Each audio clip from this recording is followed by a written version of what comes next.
Hi, I'm Kelsey, and this is the latest Ask a Coach video. So, I'm going to go through some of your questions and answer them from a coaching perspective. I will offer tools and things like that, like I would to any other client. So, let's get started. Question one is: my 8-year-old daughter keeps getting comments on how skinny and lanky she is. It doesn't hurt her feelings, but I feel it's not healthy. She likes being skinny, but I don't want her creating an identity around her size. She may not be skinny forever. I also don't think it's healthy for a young girl to think about her weight at all. How should I approach this with her? So, the first thing that I want you to sort of ask yourself is, are you being an example of this thing that you want her to have or be? If you want her to have a healthy relationship with her body and her body image, are you also working on your relationship with your body and your body image in like a visible way, and maybe you totally are. I just think that this is a good place to start with a question like that, because I think it's our first instinct to want to just impart some kind of wisdom in a conversation to help someone understand and internalize something. But I think what really helps, honestly, is your daughter's going to be getting all sorts of stimulus from all different angles, just like we all did when we were 8, and we still do.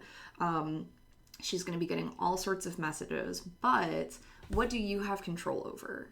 You have control over the messages that you give her. When she sees you, getting dressed for the day and, looking in the mirror, what reaction is she seeing from you? When you're looking in the mirror and, let's say you're doing your makeup or something, are you, being any critical of yourself? What, just, paying attention to what she's seeing from you. Because I think so often, the answer is sort of simple in certain ways. It's when we work on ourselves and we practice those things in ourselves, other people see those things. They appreciate those things. They start to internalize those things. She will see you and be able to have a comparison of well, this is how my mom is. This is how my friends' moms are. Or this is how the things that my friends say. And I think that is almost just a first step, or the groundwork of that kind of conversation is just acting it out in your own life. So as for broaching the subject with her, I would say something I think is useful is just asking simple questions, just so that you can start to understand what her perspective is. And you don't have to jump to change anything if you hear an answer that you're oh God, that I don't like that. I don't want my 8-year-old daughter to be thinking about her weight. We don't have to jump to fix it, because the first thing is to just even know what's going on with her, right?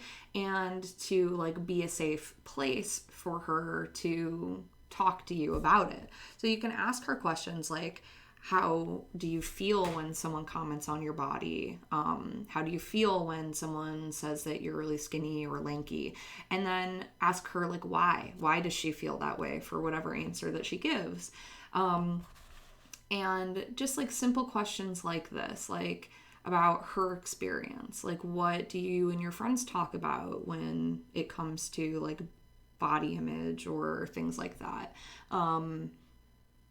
What kind of things do you feel you're learning at school from that, or from how do you what do you see in the world?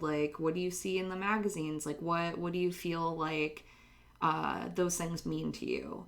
And I know I'm not being very eloquent with my questions. I don't have an 8-year-old daughter, so in some ways you're probably going to have more experience with that than me.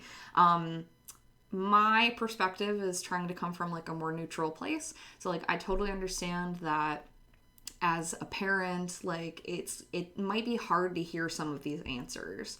And like I said, you might not even really like some of those answers. You might want to change them. But I would just be really mindful of what comes up for you. Again, practicing that work for yourself, and just having a sort of delicate conversation where you just ask her questions like, oh, that's interesting, why do you think you feel that way, things like that.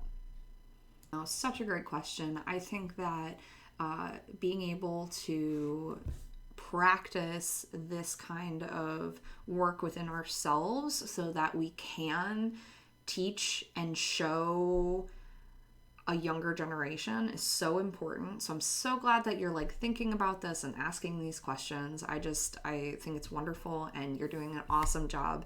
So if you do talk to your daughter about this, let me know how it goes. I would love to hear. Question number 2 is, I've been struggling with anxiety in public places. How can I work on calming myself? So I think that to start, I would just want to figure out, like, are there particular things in public spaces that are triggering the anxiety for you? Like, is it crowds? Is it loud sounds? Or is it something else entirely? Are you thinking about, like, what other people are thinking of you? Or, like, it could be so many different things for different people. So I would really, maybe you already have like an idea of what that is for you, but if not, maybe just kind of laying that out for yourself so that you can be aware. I think that helps with planning and like just grounding yourself in the first place. So that's a place to start. I also like to have some sort of mantra on hand that soothes me. So one that I use for anxiety that you may have heard me say before is, anxiety is not a sign that anything has gone wrong. So basically, anxiety is a feeling caused by a thought, and that feeling is simply like a vibration in our body. And when we push that feeling away and we say like, you're not supposed to be here, like the thought like, I should not be anxious right now is not a thought that is going to reduce anxiety. So we don't want to, or at least I'll say, we want to be aware of what we're thinking about the anxiety that we're experiencing.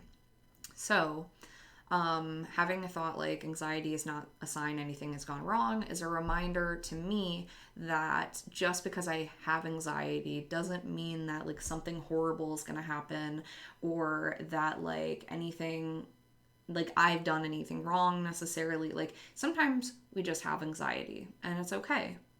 So I would also say something I used to do that I haven't really done recently, but I remember being useful, was I would carry like something like an anchor item or a grounding item that would just have like in my jacket pocket. Like it could be really anything for you. Could be even like a piece of jewelry, like a bracelet that you wear. I used to have a stone, and then I would like hold the stone, and the stone would be like a reminder to me to say that phrase to myself. And plus it's like a physical, tangible item that you can hold in your hand, and that in itself is sort of a grounding thing. Maybe you choose something that has a certain like kind of interesting texture to it, something that is just going to connect you to the physical, like your physical body, something like that. I think that could be something to try. I think this is important to say too, that like these things I'm offering you are strategies, but also like being able to talk to your doctor and like express like what's going on for you. Like sometimes medication is something that is going to help with that anxiety. And so sometimes you use these tools, but you also have this other tool, which is prescribed medication from a doctor. So that's also important to remember. And I may want to make sure that like that is not something that is like stigmatized here. It's totally normal. I'm on anxiety medication. It helps me so much. And so, yeah, that's also just something that I feel like is important to say here too. So thank you so much for that question. I just want to say that like anxiety is something that everyone struggles with. Obviously, some people struggle with it more than others, but like you are not alone. You are just having a normal human experience, and there's nothing wrong with you. And every day, all you can do is your best to cope with the experiences that you have, and your best is going to look different from day to day. But you're doing such a great job. I'm super proud of you. Question number 3 is, how do you stay motivated through feeling sick? So my answer to this is going to be kind of 2 separate things. The first one is sometimes you don't, right? Like, I think that we have this sort of hustle culture that says we need to keep hustling through being ill or tired or like whatever it is, right? So I think part of my answer to this is like when you feel sick, like allowing yourself rest without guilt, without beating yourself up. Knowing that just because you're resting today doesn't mean that you've suddenly given up on being motivated and working hard, right? That's definitely something that I've struggled with. So that is part of the reason I think it's important to talk about. It's a part of my experience, but I also think it's a part of a lot of people's experience that we think we need to sort of hack our way through being human. Like sometimes you need rest, and sometimes taking a day of rest or however like much that portion of time is for you is actually going to help you work harder later because you might be sick for less time if you're not pushing yourself. So those are things to consider.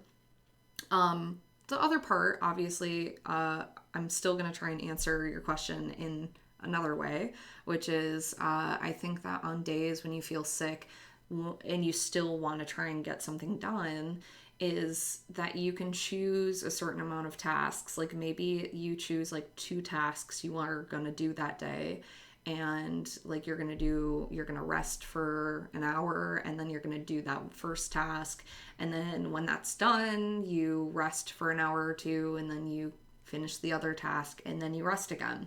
Like being able to find a happy medium, I think, can be useful in times like that where like there's still important things to get done. Life is going on, but it doesn't mean you have to go into hustle mode, right? Like you can try and do both, I think. So that would be a part of my answer, I think. And then maybe the last thing I would say is, as far as like the feeling of motivation, sometimes we don't feel motivated. Sometimes we have to work with other feelings, right? Like in order to get things done. We can't, it's like sort of a myth that we can be motivated all the time, right? Like the full human experience wouldn't allow for that. So I think that even understanding that, though, can sometimes help us move forward, because if we think, well, I'm not feeling motivated, there's something wrong, like, or I can't accomplish what I want to accomplish because I'm not feeling motivated, that can hold us back. So yeah, understanding that like sometimes you can try and find other feelings that are going to propel you forward, that aren't motivation, like maybe like commitment or I don't know, I'm having a hard time thinking of other ones, but other feelings that can still move you forward that aren't necessarily the feeling of motivation.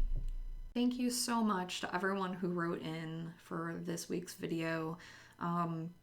I am just so grateful when you guys write in and we can have like a conversation like this and discuss these topics. I just think it's super fun. And I also think that like when you write in your question, you're helping other people because you're not the only person who has that question or a similar question. So I think that we can all just like work together to help each other in that way. So anyway, I'm going to be trying to do these videos once a week, but just keep an eye out in my stories where you can drop your questions in, or you can also email me. My email will be at the end of this video, just in the subject line. Make sure you put like Ask a Coach so I know what it is. And yeah, I will be talking to you again next week. Bye.